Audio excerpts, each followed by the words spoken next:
wabarakatuh. Perkenalkan, nama saya Desinta Nur Aulia Rahmadani dengan NIM 230120120130118 dari kelompok 10 IPTB dengan asisten pembimbing Kak Dwiki Sulistianto. Di sini saya akan menjelaskan tentang pembahasan dari hasil perhitungan nilai heritabilitas, bobot lahir dan bobot sapi, nilai korelasi genetik, dan nilai repeatabilitas antar kelas dan dalam kelas bobot sapi.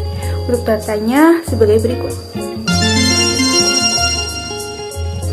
Berdasarkan hasil perhitungan data yang telah dilakukan, nilai heritabilitas dari bobot lahir domba yaitu 0,50 dan heritabilitas bobot sapi domba yaitu bernilai 1. Untuk berdasarkan hasil dari perhitungan, maka kedua hasil tersebut masih dalam rentang nilai heritabilitas. Rentang heritabilitas yaitu dari 0 sampai 1. Hal ini sesuai dengan pendapat Tribudi et al. 2019 yang menyatakan bahwa rentang nilai heritabilitas berada di kisaran 0 sampai 1. Berdasarkan hasil heritabilitas dari perhitungan di atas, untuk nilai 0,50 dan 1 merupakan dalam nilai heritabilitas kategori tinggi. Nilai heritabilitas yang tinggi dipengaruhi oleh pengaruh gen aditif yang lebih besar. Faktor-faktor yang membedakan nilai heritabilitas suatu sifat diantaranya yaitu pada periode waktu yang berbeda, sifat suatu bangsa dan metode yang digunakan dalam pendugaan, serta jumlah dan asal data yang berbeda. Selanjutnya yaitu untuk korelasi genetik. Dari hasil perhitungan yang telah dilakukan, maka korelasi genetik bobot lahir dan bobot sapi memiliki nilai 0,22. Maka hasil tersebut masih dalam berada rentang nilai korelasi genetik. Nilai rentang korelasi genetik yaitu -1 sampai +1. Hal ini sesuai dengan pendapat Putra et al. 2016 yang menyatakan bahwa koefisien rentang nilai korelasi genetik yaitu dari -1 sampai +1. Berdasarkan nilai korelasi yang didapatkan yaitu 0,22, maka nilai tersebut berada pada rentang nilai korelasi genetik yang positif rendah.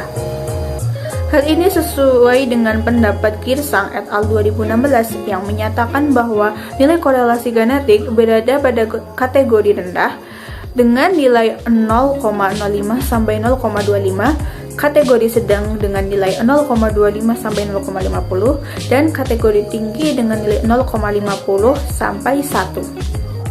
Apabila nilai korelasinya yaitu positif, maka menunjukkan bahwa adanya korelasi antara bobot lahir dan bobot dewasa atau bobot sapi. Namun apabila korelasi genetiknya bernilai negatif, maka dapat disebabkan oleh tekanan lingkungan seperti masalah pada ambing atau gizi yang kurang, kemudian metode yang berbeda dari manajemen pemeliharaan ternak, kemudian metode yang berbeda dari pengumpulan data, ukuran data, struktur data, dan jumlah anak yang tercatat per induknya itu sedikit. Selanjutnya yaitu nilai repeatabilitas antar kelas bobot lahir dan nilai repeatabilitas dalam kelas bobot sapi. Dari berdasarkan perhitungan yang telah dilakukan, maka nilai repeatabilitas antar kelas bobot lahirnya yaitu 0,66 dan repeatabilitas bobot sapinya yaitu 0,16. Berdasarkan hasil perhitungan yang telah dilakukan, maka nilai repeatabilitas antar kelas dan nilai repeatabilitas dalam kelas masih berada rentang nilai repeatabilitas. Rentang nilai repeatabilitas yaitu dari 0 sampai 1.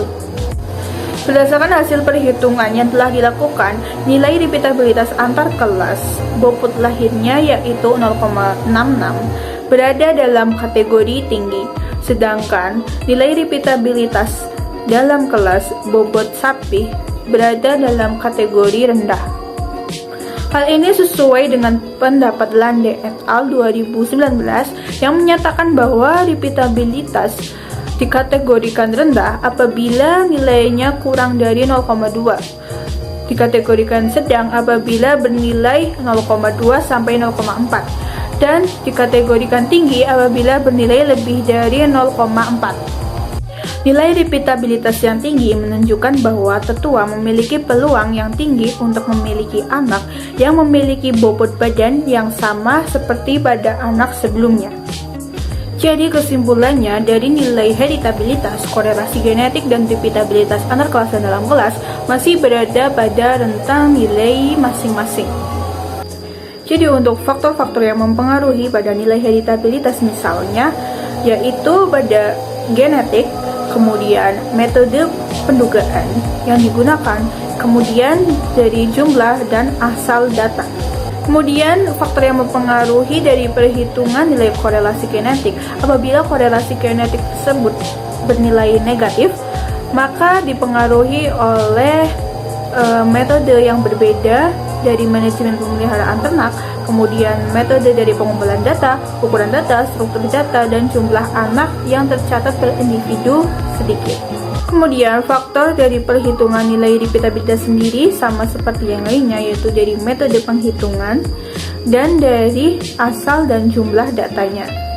Sekian penjelasan dari saya tentang nilai heritabilitas, korelasi genetik, dan repeatabilitas. Apabila terdapat kesalahan, saya mohon maaf.